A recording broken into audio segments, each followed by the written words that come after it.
चौमेला से पधारे हुए सभी भामाशाह, सभी आगंतुक, सीएलजी के सदस्य, पुलिस मित्र, हमारे आदरणीय एसडीएम साहब, डिप्टी साहब, एसएचओ साहब, हमारी महिला कार्मिक, हमारे पुलिस जवान, अधिकारी, सबसे पहले आपका बहुत बहुत कोटि कोटि धन्यवाद।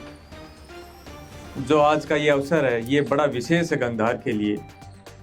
वो इसलिए विशेष है कि आज से यहाँ से एक नई शुरुआत हो रही है जो शायद राज्य में एक नई शुरुआत की नींव डालेगी। यहाँ शुरुआत हो रही है महिला विश्राम गृह की। अगर हम झालावाड़ ज़िले की बात करें तो अभी जो नए जितने भी थानों के प्रशासनिक भवन बन रहे हैं उसमें प्रोविज़न रखा गया है कि महिलाओं के लिए बैरक की व्यवस्था हो, लेकिन अभी भी हर ज़िले में 2 से 3% जो नए प्रशासनिक भवन है उसमें महिला बैरक की व्यवस्था है, बाकी अन्य में महिला बैरक की व्यवस्था नहीं है। ऐसे में लगभग हमारे 25 के आसपास ऐसे थाने हैं जिसमें महिला बैरक का अभाव था। करीब 16 थानों में हमने उसी जैसे थाने में 12 या 13 रूम है तो उसको उसी में से एक रूम को हमने तैयार किया, उसमें चेंज किया, उसको महिला विश्राम गृह बनाया। और 9 थाने ऐसे थे जहां भामाशाहों के सहयोग से हमने महिला विश्राम गृह शुरू किया। उन 9 थानों में जो पहले थाने का उद्घाटन हो रहा है वो गंगधार थाना है।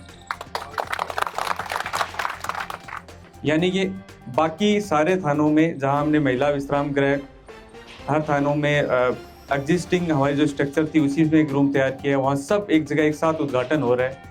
तो हम ये मान के चल सकते हैं कि आज राजस्थान के झालावाड़ ज़िले में उस परंपरा की नींव डल रही है जहाँ हमारे महिला कार्मिक और पुरुष कार्मिक एक समानता के भाव से, सुरक्षा के भाव से, सहजता के भाव से नौकरी कर सकेंगे, सेवा कर सकेंगे। ये प्रयास क्यों जरूरी है? अगर हम आप थोड़े से सब लोग साइड, ये प्रयास क्यों जरूरी है? देखिए, हम जब बात करते हैं महिला कार्मिकों की तो हम ये पाते हैं कि सुबह 2-3 घंटे काम करके फिर वो नौकरी पर आती है।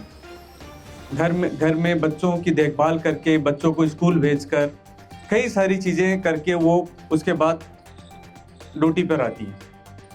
और उसके बाद में अगर उन्हें दिन में आधे घंटे का विश्राम करना हो तो थाने में ऐसी जगह का अभाव है जहां वो आधे घंटे भी विश्राम कर पाए। महिला के लिए स्वास्थ्य की समस्याएं, स्वास्थ्य चुनौतियां, गरिमा का विषय, अन्य कई सारे कारण हैं। पुरुषों के लिए बैरक भले ही सेकेंडरी हो जाए, लेकिन महिलाओं के लिए बैरक और विश्राम गृह प्राथमिक जरूरी है। अगर अपने भी घर की बेटियां, अपने भी घर की बहनें अगर कहीं पुलिस कार्मिक के तौर पर कहीं जा रही हैं और अपना बेटा भी, अपना भाई भी अगर कहीं पुलिस कार्मिक के तौर पे थाने पे जा रहा है तो हम क्या चाहेंगे कि किसके लिए बैरक पहले हो, किसके लिए विश्राम गृह पहले हो? क्या लिए जरूरी नहीं है कि महिलाओं के लिए पहले हो? तो वो परंपरा झालावाड़ से हम शुरू कर रहे हैं कि जो इनका अधिकार था, कम से कम ये कोई प्रिविलेज नहीं है, ये अधिकार था जो बहुत पहले दे दिया जाना चाहिए था। लेकिन हम शुरुआत कर रहे हैं कि अब हमारे हर थाने में महिला विश्राम गृह होगा। हर थाने में वो सहजता के साथ में अगर कहीं आराम की आवश्यकता है तो वो कर पाएंगी। अभी पिछले दिनों कई बार हमें ये हुआ कि कोई लोन ऑर्डर की व्यवस्था में महिला कार्मिकों को भेजना पड़ा, तो वहाँ मैंने पाया कि पुरुष जो है उनको फिर भी बैरक मिल जाती है कि महिलाएं उसी जो हमारी पुलिस की बस है उसमें विश्राम कर रही हैं। तो ये हमारे लिए भी सोचने का विषय है कि हम अपनी महिला कार्मिकों को वो सम्मान, वो सहजता, वो गरिमा वो प्रदान करें जिसमें वो बराबरी के अधिकार में अधिकार रखती है। किसी भी समाज के बारे में जब हम कहते हैं तो कहते हैं कि जो बराबरी का अधिकार है, जो लैंगिक समानता की हम बात करते हैं, महिलाओं और पुरुषों की समानता की बात करते हैं, ये सिर्फ महिलाओं की समानता से जुड़ा हुआ विषय नहीं है, ये मानव समाज की समानता से जुड़ा हुआ विषय है। और ये कहा जाता है कि किसी भी समाज और राष्ट्र का स्तर कैसा है ये इस बात से डिसाइड होगा कि उस राष्ट्र और समाज में महिलाओं की स्थिति कैसी है। अगर वो बहुत बेहतर नहीं है तो आप मान के चलिए समाज और राष्ट्र की स्थिति भी बहुत बेहतर नहीं है। तो सबसे पहले हमें अपने समाज में महिलाओं की स्थिति बहुत बेहतर करनी होगी। अलग अलग जब हम सामाजिक सभ्यता के विकास में हम आगे बढ़ रहे थे तो कई सारे उसके बाद में जब थ्योरीज आई तो ये पता चला कि विकास उस रुकावट में कहाँ बाधा उत्पन्न हुई। तो कई अवधारणाएं, समाजविदों ने कई अवधारणाएं दी जिसमें जो सामाजिक बाध्यता का सिद्धांत है, जिसको सामान्य भाषा में ये कह सकते हैं हम कि ये माना जाता है कि महिलाओं और पुरुषों के काम बांट दिए गए, जिसको बहुत ही तकनीकी भाषा में बोलते हैं कि जेंडर रोल सोशलाइजेशन थ्योरी, जिसमें काम बांट दिए गए कि महिला घर का काम करेगी और पुरुष जो है वो बाहर का काम करेगा और डिसीजन लेगा। तो ये काम बांट दिए गए और कहीं ना कहीं सांस्कृतिक बाध्यताओं की जो थ्योरीज हैं कि संस्कृति अलाउ नहीं करती कि महिला तो बाहर जाके काम कैसे करेगी, और उन सब बंधनों ने घरों तक सीमित रखा महिलाओं को। और जब ये परंपराएं टूटी और जब महिलाओं को समानता के अधिकार की बात हुई तो कार्यस्थल पे उनका प्रवेश शुरू हुआ। और जब कार्यस्थल पे प्रवेश शुरू हुआ तो उन्हीं अधिकारों की मांग हुई कि कम से कम समानता का व्यवहार उन कार्यस्थलों पर दिया जाए। जब हम कार्यस्थल पे महिलाओं की सुरक्षा की बात करते हैं तो सुरक्षा में सबसे पहले सुरक्षा का जो अधिकार है वो ये है कि उनके साथी कार्मिक की तुलना में उनके अधिकार कितने सुरक्षित हैं, वो कितनी सहज हैं। तो महिला विश्राम गृह जो है हम शुरुआत कर रहे हैं, ये वही समानता और सहजता, सुरक्षा, गरिमा के अधिकार की बराबरी की बात करता है। तो ये गंधार कस्बे से आज पूरे राजस्थान में झालावाड़ पुलिस ये शुरुआत कर रही है। आप सभी का कोटि कोटि धन्यवाद। जो मन से अभी बात कही गई थी कि बहुत सारी चीज़ों पर हमें सरकार से निर्भरता नहीं रखनी चाहिए और कहीं कहीं भामाशाह जब योगदान देते हैं तो वो संगठन मजबूत होते हैं, तो मैं उस बात में थोड़ा सा आपत्ति ये दर्ज करूंगा कि सरकार मजबूत है, सरकार में बजट के तमाम प्रावधान है, लेकिन भामाशाह क्यों जरूरी है?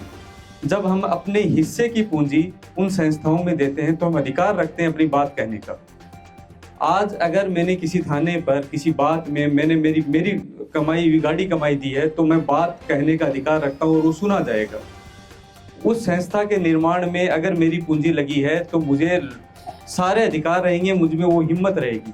तो भामाशाहों का उन संस्थाओं से जुड़ा रहना इसलिए जरूरी है कि वो संस्था हम सब की है। जब उस संस्था की दीवारें खड़ी होती हैं, उस संस्था में भवनों का निर्माण होता है, तो हमारा हिस्सा बुलंद रहे और हम अगर हमें लगता है कि हम इतने समर्थ हैं कि अपने हिस्से का कुछ दे सकते हैं तो वो जरूर दिया जाना चाहिए। दंगल मूवी का वो एक सीन है महावीर फोगाट का जिसमें वो ये कहता है कि बहुत उसने कल्पना की कि अगर लड़का होगा, अगर छोरा होगा, देसी भाषा में बोलते हैं हरियाणा में, तो शायद वो गोल्ड मेडल लेके आएगा, पहलवानी करेगा। लेकिन उसका कहना था कि कहीं मुझसे चूक हो गई, क्योंकि जो गोल्ड है वो तो ये देखता नहीं कि लड़का लेके आया कि लड़की लेके आया, गोल्ड पे तो अधिकार सबका है।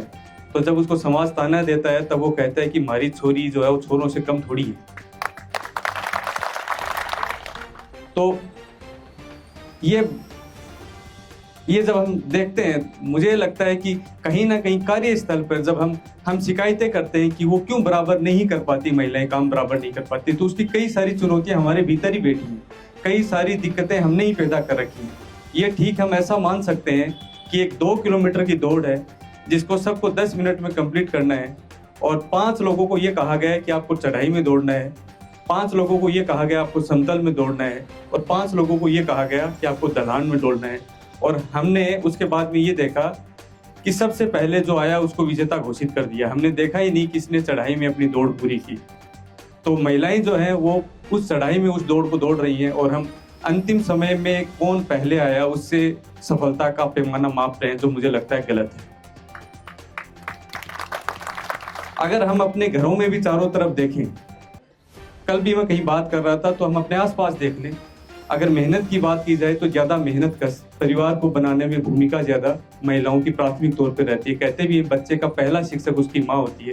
जब आप किसी व्यक्ति को शिक्षित करते हैं तो एक व्यक्ति की साक्षरता में योगदान देते हैं, लेकिन जब आप किसी महिला को साक्षर करते हैं तो संपूर्ण समाज की साक्षरता में आपका योगदान होता है। तो महिलाओं पे जो निवेश किया गया, महिलाओं को इस राष्ट्र निर्माण में अगर उनकी योगदान सुनिश्चित किया गया तो वो राष्ट्र निर्माण में बल देता है।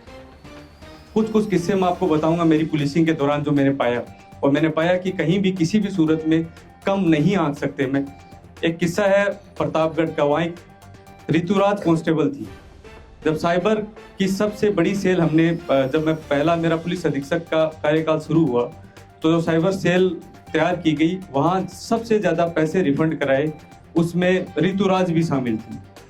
उसके बाद मैं जब जयपुर में डीसीपी वेस्ट मैंने ज्वाइन किया तो जाते ही कोई 9-10 दिन बाद एक लूट हुई पीएनबी बैंक में, जिसमें 2 हथियारबंदों ने लूट कारित करने की कोशिश की। वहाँ एक बहादुर व्यक्ति आता है नरेंद्र सिंह शेखावत, वो उनको पकड़ने की कोशिश करता है, उस पर क्लोज शॉट फायर करते हैं, वो उसके पूरे शरीर को गोलियों से छलनी कर देते हैं। वो उनसे भागने की छुड़ाने की कोशिश करता है तो हमारी महिला कांस्टेबल उसी बैंक के बाहर खड़ी थी। उसने उन बदमाशों को रस्सी से बांध दिया, वहां कोई पेड़ या कोई खंबा था उससे। कितनी विरेला एग्जाम्पल है ये बहादुरी का। उसके बाद हमने गैलेंट्री के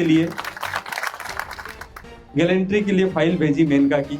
अब कुछ महीनों पहले उसका गैलेंट्री, उसी घटना के आधार पे गैलेंट्री प्रमोशन हुआ, कांस्टेबल से हेड कांस्टेबल बनी। ठीक इसी तरह एक हमारे करदनी थाना क्षेत्र में कोई फायरिंग का इंसिडेंट हुआ। कुछ बदमाश किसी का पीछा कर रहे थे, तो वो किसी घर में घुस गया, तो उसमें इतनी हिम्मत कि उस घर में जाके भी फायरिंग कर दी। उसमें शायद उस घर में रहने वाले को भी किसी को शायद लगी, मुझे जहां तक ध्यान आ रहा है। फिर जब हम पीछा कर रहे थे तो उसकी सूचना ही कि किसी दूसरे स्टेट में छुपा हुआ है, और ये भी सूचना थी शायद उसके आसपास उसकी महिला मित्र मिल सकती है। तो जब कभी हम कहीं ऐसी जगह रेड करते हैं जहां महिलाओं की होने की संभावना है, तो टीम में महिलाओं का होना जरूरी है। लेकिन हमें ये डर था कि वो काउंटर फायर कर सकता है जब पुलिस की टीम जाए। तो करदनी थाने में एक महिला कांस्टेबल थी संतोष। जब हमने उससे पूछा कि क्या आप जाना चाहती हो, तो उसने इच्छा प्रकट की दूसरे स्टेट में हमारी टीम के साथ जाना, और जहां ये अंदेशा हो कि फायर हो सकता है, काउंटर फायर, क्योंकि जिस मुलजिम को पकड़ने जा रहे हैं वो फायर करके ही भागे। वहां वो बहादुरी दिखाना और बिना डरे चले जाना, क्या ये बहादुरी का परिचय नहीं है? अब जो मन से बार बार जिस ऑपरेशन की सबसे ज्यादा चर्चा हुई, ऑपरेशन शटर डाउन, उसकी कहानी में भी एक छुपा हुआ अंश है।